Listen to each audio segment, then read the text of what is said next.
Morning, morning, morning. Good morning. Good morning to you. Let's get started this morning by going over to Dominica, where we'll meet the head of the Climate Execution Agency of Dominica. They're looking at climate resilience. Climate change is impacting so many of our coastal areas in the Caribbean as small island developing states, and what can we do? What is Dominica doing, and what are the lessons learnt thus far? Joining us is Francine Barron, who is the Chief Executive Officer of Climate Resilience Execution Agency for Dominica. Good morning to you, Francine. Good morning to you, Pearson, and good morning to your listeners. Thank you so much for joining us on Morning Barbados. Indeed, from sunny Barbados, we say good morning to you. Are you in Dominica or are you here in Barbados? No, I'm in Dominica, and it's sunny as well.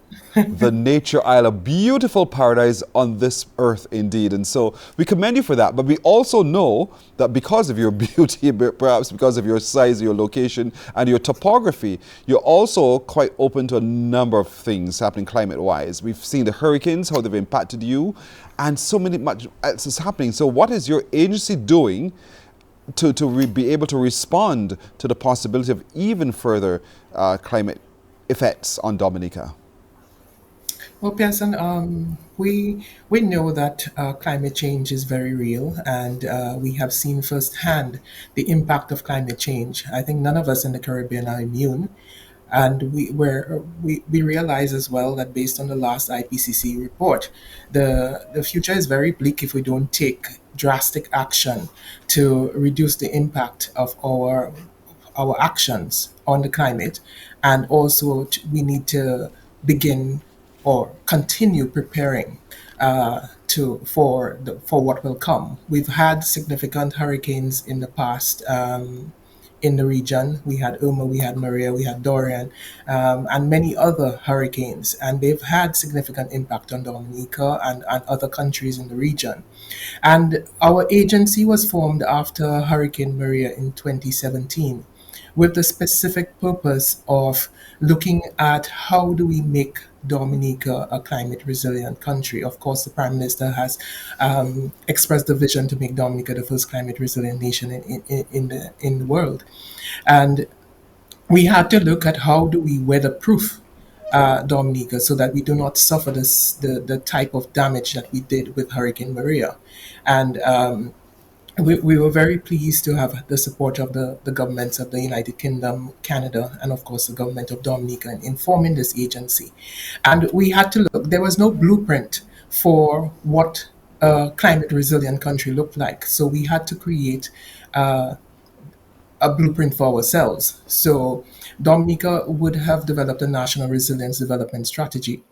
And from that, a climate resilience recovery plan, which identified a number of initiatives that we wanted to achieve in order for us to reach a level of resilience that would see us minimize damage from climate impacts and also recover much more quickly. So we developed a climate resilience recovery plan, which speaks to 20 targets that we want to achieve by 2030. And what we did was integrate that with our sustainable development goals and the Sendai framework for disaster risk reduction.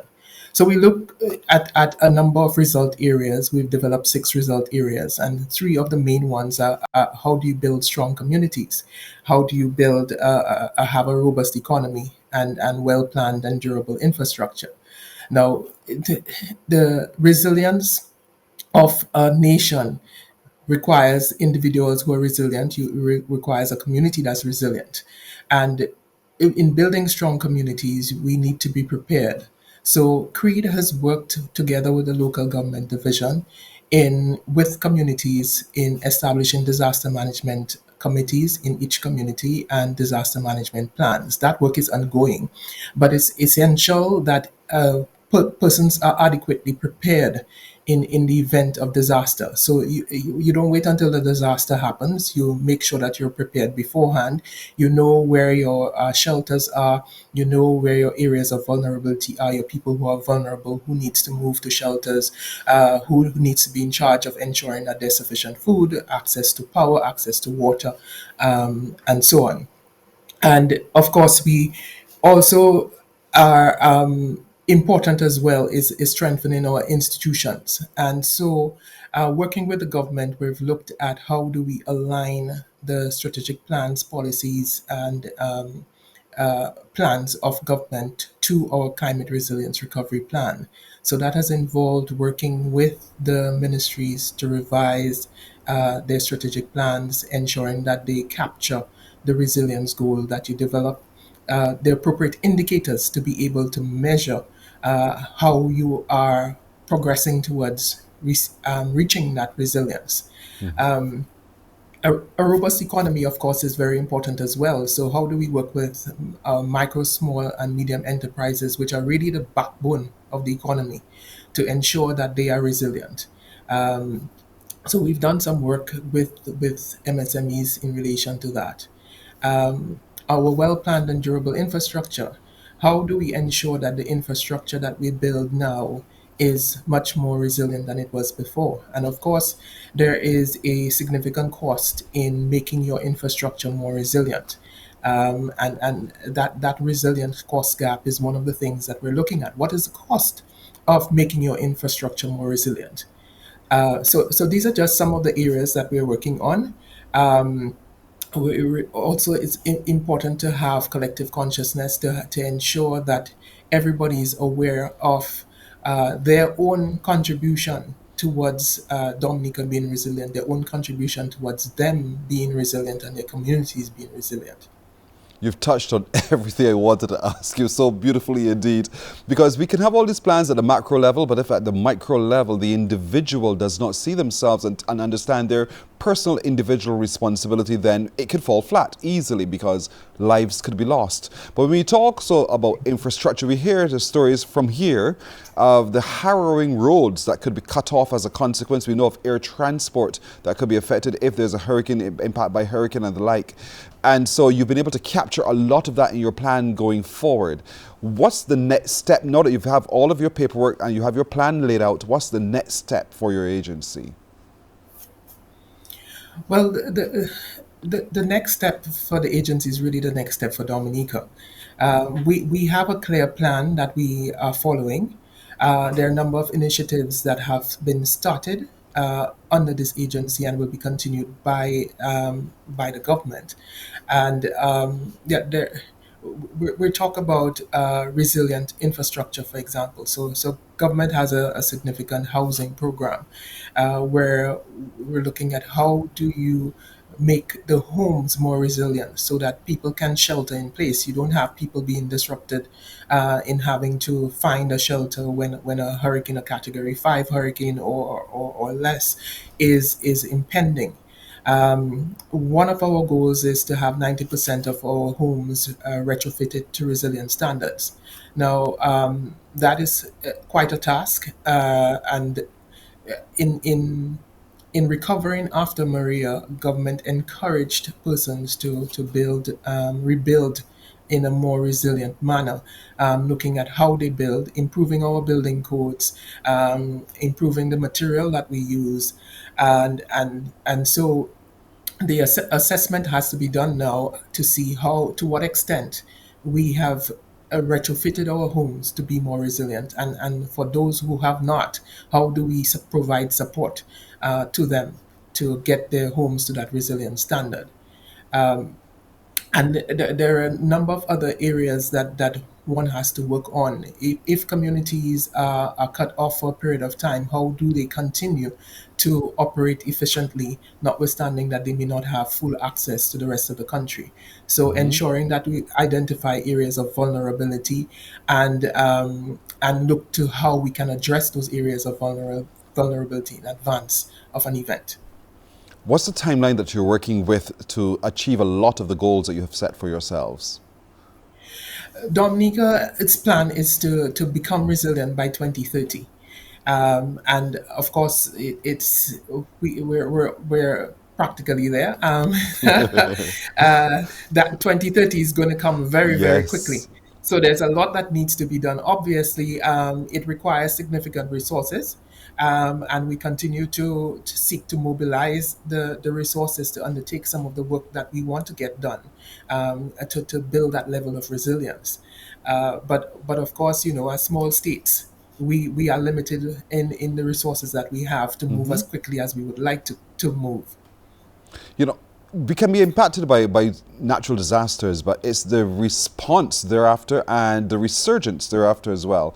Talk to me a little bit about what are the next steps should you be impacted by a hurricane in terms of getting back onto business as quickly as possible. What's the planning there? Right. So, in terms of getting back as quickly as possible, it's a question of preparation and reducing our vulnerabilities. As you know, Dominica is very mountainous, and we Mm-hmm. have a lot of waterfalls and rivers and waterways.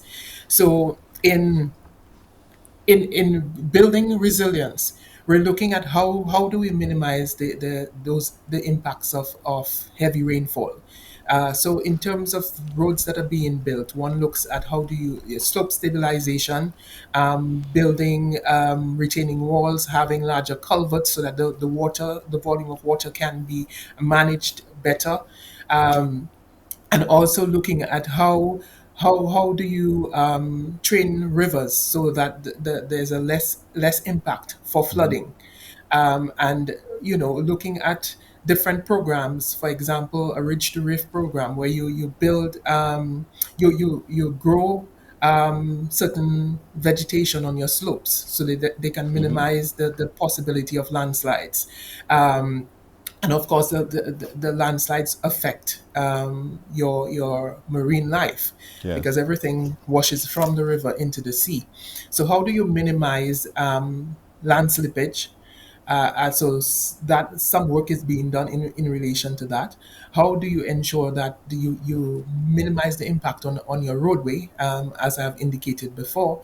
How do you ensure that that homes that are being built now are being built away from floodplains, away from areas that are prone to landslides. Now, because of our topography, you cannot completely remove that risk, but you can minimize it. Mm-hmm. So if you live close to the river, you don't build right on the river bank. You could put retaining walls where you can, to minimize that risk, and you ensure that you have for yourself a disaster management plan, your Mm-hmm. own management plan, so that you ensure that you're prepared in any event.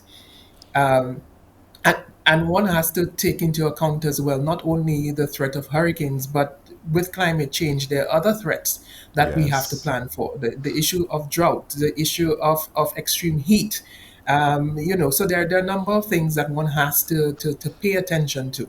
You're so right, because there's so many industries that are there, whether it's agriculture, tourism, big business, small business, telecommunications, so many areas that could be touched and would be touched by your plan in terms of being resilient and being able to recover should you be impacted by any form of disaster. And I know it's going to be a lofty task for your agency to complete because you can only dream for just a moment and try to cover as much of your dream, but it requires everyone's effort to be a part of that change that needs to occur by 2030, and it's just tomorrow. Literally 2030 is just tomorrow, but you and your agency no doubt are well on the way, and we really want to commend you in Dominica for setting the example for the rest of us in the Caribbean to be able to achieve a lot, because there's a lot we can learn from what you're doing there in Dominica as well, to be the first nation on earth to be resilient in that kind of way. So thank you so much, Francine Barron, Chief Executive Officer of the Climate Resilience Execution Agency for Dominica, for sharing with us some of the work that you're doing there, and we wish you the very best with your efforts going forward, to